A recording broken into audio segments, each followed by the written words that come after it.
오늘 여러분께 소개할 이야기는 제가 수십 년간 진료해온 김성호라는 환자분의 실화입니다. 성호 씨는 72세 은퇴한 버스 기사였습니다. 성호 씨가 처음 제 진료실에 왔을 때를 생각해보면 참 특별한 분이었습니다. 40년 넘게 대형 버스를 몰면서 단 한 번도 사고를 내지 않았다고 자랑스럽게 말씀하시더군요. 그날도 은퇴식을 마치고 오신 길이었는데 얼굴에는 뿌듯한 미소가 가득했습니다. 선생님, 저는 평생 사람들을 안전하게 모시는 게 제 일이었어요. 한 번도 승객을 다치게 한 적이 없습니다. 하지만 저는 성호 씨의 표정에서 뭔가 다른 것을 읽었습니다. 웃음 뒤에 숨겨진 걱정 같은 것 말이죠. 실제로 성호 씨는 몇 달 전부터 계단을 오를 때마다 숨이 차고 가슴이 답답한 느낌을 받고 있었다고 털어놓으셨습니다. 사실 요즘 몸이 예전 같지 않아요. 버스 운전할 때는 괜찮았는데 은퇴하고 나니 오히려 더 힘들어진 것 같습니다. 성호 씨의 부인 정희 씨도 함께 와서 걱정스러운 표정으로 말했습니다. 선생님, 남편이 밤에 잠을 잘 못 자요. 숨소리도 거칠어지고 아침에 일어날 때 얼굴이 부어 있을 때가 많아요. 저는 성호 씨를 바라보며 한 가지 생각이 들었습니다. 이분은 평생 다른 사람의 안전은 지켰지만 정작 자신의 몸은 제대로 돌보지 못했구나 싶었죠. 은퇴 후의 허탈감과 더불어 몸의 변화까지 겹치면서 큰 충격을 받고 있는 것 같았습니다. 그날 성호 씨는 진료를 마치고 나가면서 이렇게 중얼거리셨습니다. 에요. 버스는 무사히 지켰는데 내 혈관은 지켜지지 않았구나. 내 혈관은 지켜지지 않았구나. 그 말이 저에게는 큰 울림으로 다가왔습니다. 과연 성호 씨의 혈관 상태는 어떨까 궁금해졌죠. 일주일 후 성호 씨의 정밀검사 결과가 나왔습니다. 예상했던 대로 상황은 심각했죠. 고혈압, 고지혈증, 그리고 협심증 초기 증상까지 모든 것이 한꺼번에 발견되었습니다. 검사실에서 나온 성호 씨의 표정을 지금도 생생히 기억합니다. 마치 오랫동안 믿고 있던 무언가가 무너진 듯한 충격을 받은 모습이었죠. 선생님, 제가 정말 그렇게 심각한 상태인가요? 수치를 보여드리며 설명했습니다. 혈압이 160에서 95, 콜레스테롤 수치도 정상보다 훨씬 높았고 심전도에서는 경미한 이상 소견이 보였습니다. 당시 저는 다른 환자들에게 하던 것처럼 똑같은 처방을 내렸습니다. 혈압약, 콜레스테롤 약, 혈관 확장제까지 총 3가지 약물이었죠. 약을 꾸준히 복용하시면 괜찮아질 겁니다. 특별히 걱정하실 필요는 없어요. 하지만 성호 씨의 반응은 달랐습니다. 약봉지를 받아들고는 한참을 바라보더니 이렇게 물어보셨어요.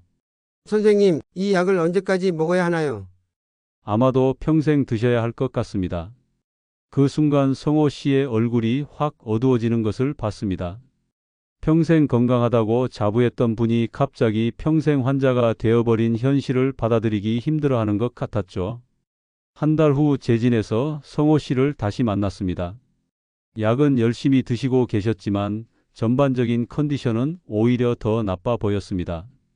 선생님, 약을 먹으니 어지럽고 기운이 없어요. 이게 정말 나아지는 건가요? 정희 씨도 걱정스럽게 말씀하셨습니다. 선생님, 남편이 은퇴하고 더 힘들어해요. 약 먹기 전보다 더 기운이 없어 보입니다. 저는 그때 뭔가 잘못되었다는 생각이 들기 시작했습니다.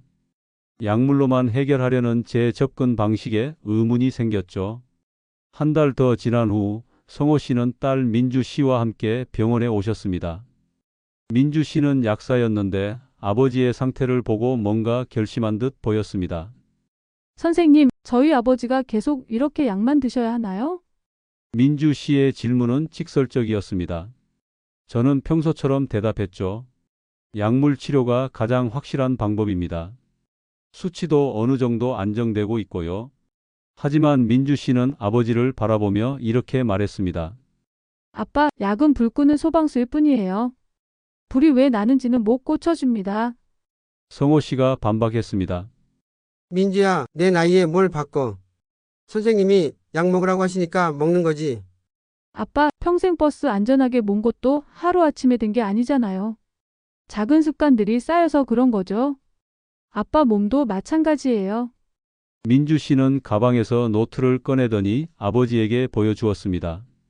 혈관 건강에 좋은 여러 가지 방법들을 정리해 온 것이었죠.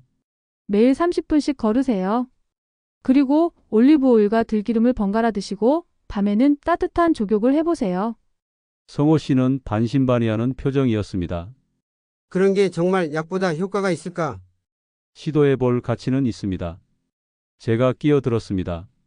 사실 저도 그때까지는 확신이 없었지만 뭔가 변화가 필요하다는 생각은 들었거든요. 민주 씨는 아버지의 손을 잡으며 말했습니다. 아빠 한 달만 해보세요. 약도 드시면서 이것도 함께 해보시는 거예요. 성호 씨가 한숨을 쉬며 대답했습니다. 그래, 해보자. 어차피 이것저것 시도해 볼 게 없으니까. 성호 씨가 새로운 습관을 시작한 첫 주는 순탄하지 않았습니다. 아침 6시에 일어나 동네 공원으로 나가는 것부터가 큰 도전이었죠. 선생님, 처음에는 정말 힘들었어요. 200m도 못 걸어서 벤치에 앉아야 했습니다. 하지만 성호 씨는 포기하지 않았습니다. 매일 조금씩 거리를 늘려나갔고 일주일 후에는 공원을 한 바퀴 돌 수 있게 되었다고 하더군요. 식단 변화도 쉽지 않았습니다. 평생 짠 음식에 익숙했던 성호 씨에게 올리브 오일과 들기름을 섞은 샐러드는 맛없는 풀떼기 같았다고 털어놓으셨습니다. 아내가 매일 싫어하는 저를 억지로 앉혀놓고 샐러드를 먹였어요. 처음에는 정말 고역이었습니다. 그래도 부인 정희 씨의 지원이 큰 힘이 되었습니다. 매일 저녁 따뜻한 족욕물을 준비해주고 함께 발을 담그며 하루 이야기를 나누는 시간이 생겼다고 하셨어요. 족욕하면서 아내와 대화하는 시간이 참 좋았어요. 결혼한 지 45년 만에 이렇게 천천히 대화해 본 것 같습니다. 2주가 지나면서 작은 변화들이 나타나기 시작했습니다. 계단을 오를 때 숨이 덜 차고 아침에 일어날 때 얼굴 붓기가 줄어들었다고 하셨죠. 하지만 주변 반응은 냉담했습니다. 성호 씨의 오랜 친구들이 이런 말을 했다고 하더군요. 성호야, 은퇴하고 더 늙어 보인다. 운동한다고 뭐가 달라지겠어?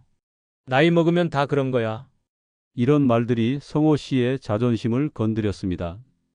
평생 건강하다고 자부했던 분이 주변에서 늙었다는 소리를 듣자 오기가 생긴 거죠. 선생님, 그때 화가 났어요. 내가 정말 늙어 보이나 싶어서 더 열심히 하게 되었습니다. 때로는 이런 자극이 변화의 원동력이 되기도 합니다.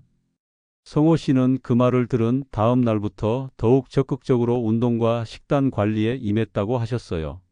한 달 후 정기검진 날이 왔습니다. 성호 씨는 기대 반 걱정 반으로 병원에 오셨죠. 검사 결과를 보니 혈압과 콜레스테롤 수치가 조금 개선되어 있었습니다. 성호 씨 수치가 좀 나아졌네요. 약이 잘 맞는 것 같습니다. 저는 평소처럼 말했습니다. 그럼 이제 약을 끊어도 될까요? 성호 씨의 질문에 저는 고개를 저었습니다. 아니요, 평생 드셔야 합니다. 약을 끊으면 다시 나빠질 수 있어요. 그 순간 성호 씨의 얼굴에서 희망이 사라지는 것을 봤습니다. 한 달 동안 열심히 노력했는데도 결국 평생 환자라는 선고를 받은 기분이셨던 것 같아요. 결국 나는 평생 환자구나. 성호 씨가 중얼거리며 진료실을 나가셨습니다. 그날 저녁 성호 씨는 오랜만에 옛 동료들과 술자리를 가졌다고 하셨습니다. 거기서 비슷한 처지의 이야기들을 들었죠. 성호야, 나도 약 없으면 못 살아. 그냥 받아들여. 우리 나이에 뭘 기대해. 약이라도 있는 게 어디야. 술에 취해 집에 돌아온 성호 씨를 정희 씨가 걱정스럽게 맞았습니다. 당신 오늘 병원에서 뭔 소리 들었어요? 평생 약 먹고 살라고 하네. 내가 뭘 그렇게 잘못 살았나 싶어. 그런 성호 씨를 본 정희 씨가 서랍에서 뭔가를 꺼내 보여주었습니다. 민주 씨가 남기고 간 책갈피였는데 거기에 이런 글귀가 적혀 있었다고 하셨어요. 습관이 약이다. 성호 씨는 그 글귀를 보며 다시 한번 생각해 보게 되었다고 합니다. 정말 자신이 한 달 동안 한 노력들이 의미 없는 걸까 하고 말이죠. 3개월이 지난 후 성호 씨를 다시 만났을 때 저는 깜짝 놀랐습니다. 얼굴빛이 완전히 달라져 있었거든요. 핏기가 돌고 눈에 생기가 가득했습니다. 선생님, 요즘 컨디션이 정말 좋아요. 아침에 일어나는 것도 힘들지 않고 하루 종일 기운이 넘쳐납니다. 정희 씨도 남편의 변화에 감탄하고 있었습니다. 선생님, 남편 걸음걸이 보세요. 예전처럼 씩씩해졌어요. 얼굴도 10년은 젊어 보입니다. 검사 결과는 더욱 놀라웠습니다. 혈압이 130에서 80으로 떨어졌고 콜레스테롤 수치도 정상 범위로 들어왔습니다.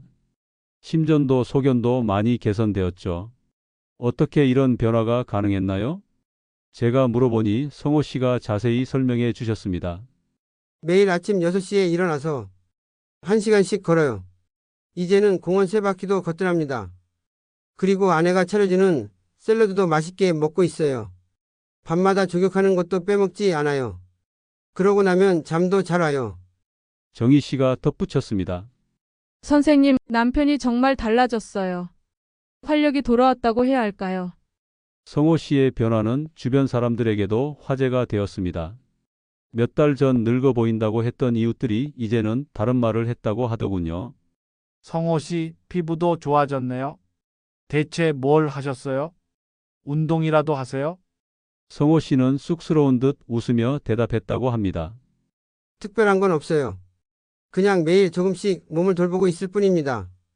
민주 씨와 손주도 할아버지의 변화에 기뻐했습니다. 이제는 함께 산책을 나가도 성호 씨가 먼저 앞장서서 걸어간다고 하더군요.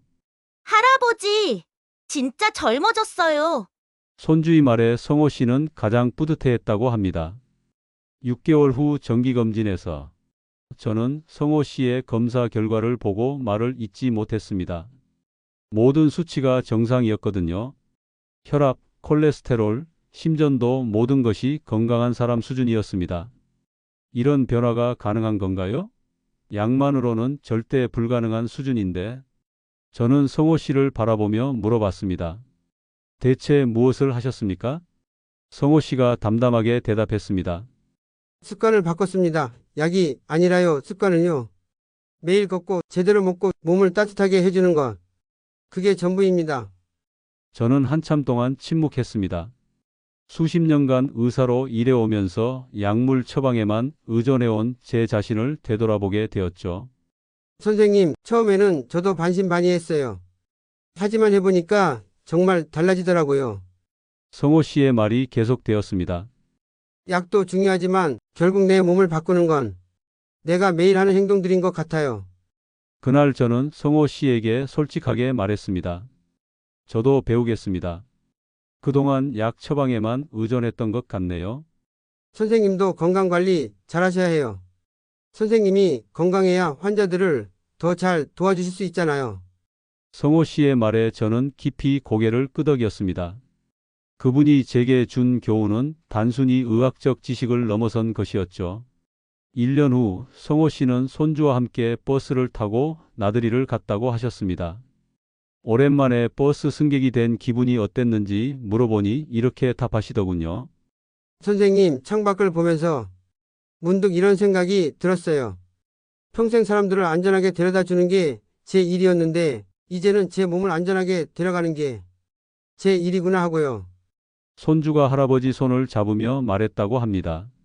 할아버지, 오래오래 건강하세요. 그 말을 들은 성호 씨는 이렇게 답했다고 하셨어요. 그래, 할아버지가 건강하게 오래 살도록 노력할게. 지금 성호 씨는 74세가 되었지만 여전히 매일 아침 운동을 빼먹지 않고 계십니다. 약물 용량도 많이 줄었고 무엇보다 삶을 즐기고 계시죠. 선생님, 이제 알겠어요. 건강은 하루아침에 있는 것도 아니고 하루아침에 찾는 것도 아니라는 걸요. 매일매일의 작은 선택들이 쌓여서 만들어지는 거더라고요.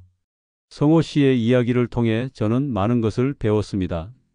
혈관을 지키는 최고의 약은 처방전에 적힌 약물이 아니라 환자 스스로 만들어가는 건강한 습관이라는 것을 말입니다. 여러분도 성호 씨처럼 작은 습관부터 시작해 보시기 바랍니다. 매일 조금씩 걷고 몸에 좋은 음식을 드시고 충분한 휴식을 취하는 것.